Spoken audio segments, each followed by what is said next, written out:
Hey everyone, how are you doing? This morning I went swimming at the local aquatic center, as I do quite frequently. And while I was swimming my laps, I happened to glance at the giant TV display at the end of the pool. The message on the screen said, "Our facility offers 2 hours of complimentary parking in the parking lot." And I thought, where else would they offer complimentary parking except in the parking lot? So today we'll have a bit of fun and look at some signs, messages, headlines that point out the glaringly obvious.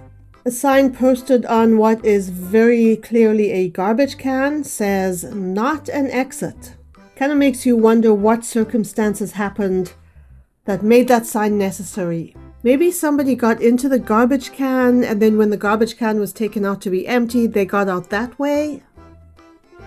Why someone would do that instead of using the door is beyond me. Maybe this isn't a prison. Maybe that's how somebody tried to escape. They got into the garbage can and then went out with the garbage collectors. Caution, do not swallow. This picture did make it into one of my previous videos and it is just too good to not include here. The idea of not swallowing a wire hanger should be obvious. I feel like someone probably did something stupid and the company included the sign to avoid liability. My favorite part of this is the picture. I'm pretty sure that when you swallow a wire hanger, you don't actually get a wire hanger shaped neck. So this is on a bottle of fat-free milk. There's an allergen alert that says, just in case you have an allergy, contains milk. Now, if I buy a bottle of milk and there's no milk in it, I'm going to have a problem with that. Ooh, remove before drinking on the inside of a bottle cap. All kinds of redundancies going on here. For a start, I don't know how anybody would drink any beverage without first removing the lid.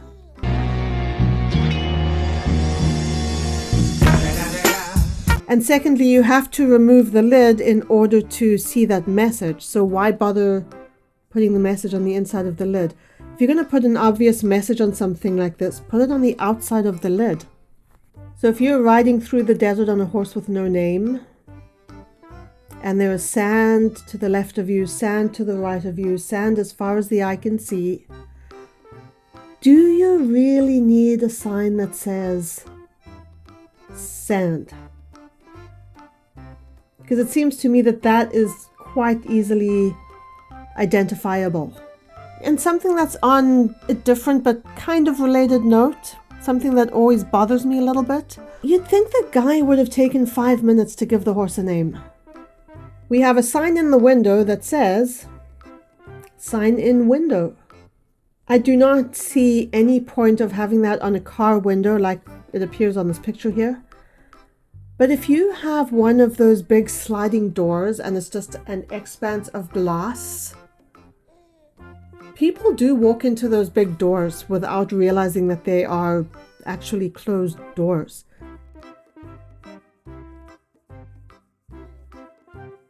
It can be hard to tell. So if you have a sign in a window like that, that alerts people to the fact that, you know what, you need to stop and open this door, don't just walk into this, that has some use. These terracotta bubble flowers were made on Earth. I do believe the time is coming, like probably not in the next decade or two, but I do believe the time is coming when retailers will start to sell things that were made elsewhere. Like, rocks from the moon or, like sand from Mars or... I do think that is coming. It's not here yet. So this label is not necessary yet. Sidewalk ends. As if the actual physical end of the sidewalk, plus the giant pole, plus the barrier, plus the thick bush that no one would be able to get through, as if all those things weren't enough, you now have a sign that just makes it clear. Caution, trees don't move. No. There is no way someone actually thinks that trees move.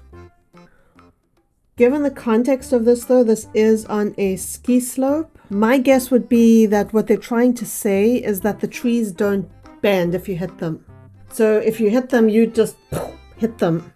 You're not going to have any of this going on.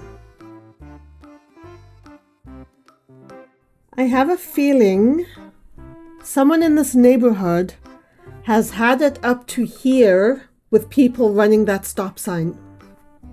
So they decided to go out and get this sign made to attach to the stop sign just to remind people that this is a stop sign and you are supposed to stop. Pro tip, if you're driving on the highway or down one of your local streets, wherever you are driving, don't hit the car in front of you. Most people would already know this, but just in case you didn't, don't hit the car in front of you. It will make them late, it'll make you late, it'll create headaches with your insurance company. You know, you'll irritate the heck out of everyone who's behind you because now you're going to make everyone late. So just don't hit the car in front of you.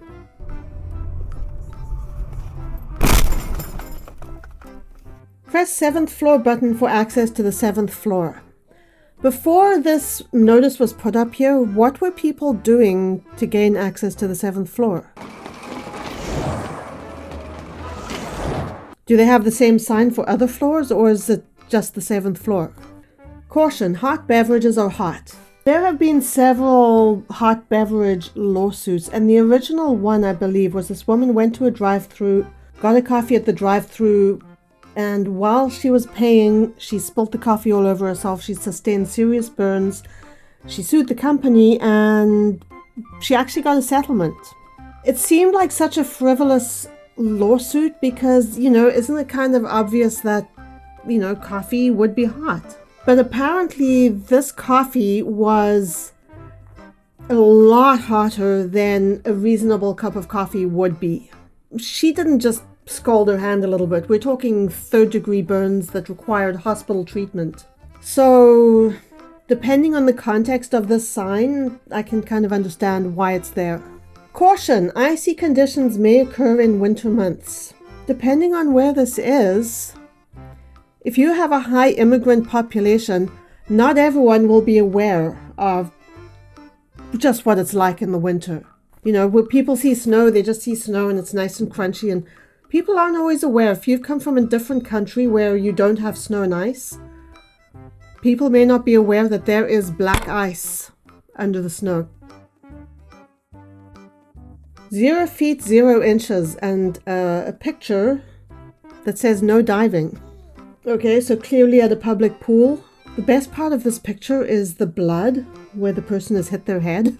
I don't know why they bother having a water line in the picture though, because there is no water line if it's 0 feet 0 inches. Take it from me, as someone who swims a lot in public pools, unless you know what depth the pool is, just don't dive. Just get into the water safely and do your laps or whatever you're doing. Caution, this sign has extremely sharp edges. Do not touch the edges of this sign. Also, the bridge is out. Exit immediately. I would think the main point of this sign would be that the bridge is out. The thing about the sign having sharp edges, it's fine to have that on the sign, but shouldn't that be the small print bit? Shouldn't the big print bit be the bridge is out? I love that picture of the hand with the severed fingers. It's missing the blood though. It should have blood like the picture at the swimming pool. Do not sit on fence. Who would sit on this fence with those sharp spikes on the top? You just know that someone got drunk and did something stupid there.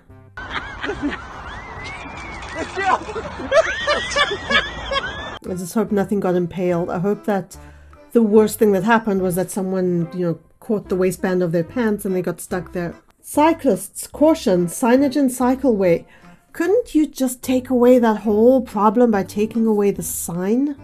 If you're going at a speed, you go around a bend, you're not expecting to see something around the bend. I have heard of a number of cyclists getting quite badly injured that way, so just take that sign away and the whole problem goes away. Do not set yourself on fire, just in case you thought it was a good idea. The pyrotechnics might be impressive, but you can get very badly hurt. What kind of place has a sign like that? Rachel, isn't that almost pure? I think we'll stop the video there. Shout out to the writers community of York Region for putting on a fantastic virtual writers conference last weekend. I may do a quick roundup video about it soon. Also coming up, tips for people who want to get into freelance writing. If you're thinking of diving into that, look out for that video. Thank you all for watching. Thank you for your support. I appreciate every one of you. I'll see you in the next video.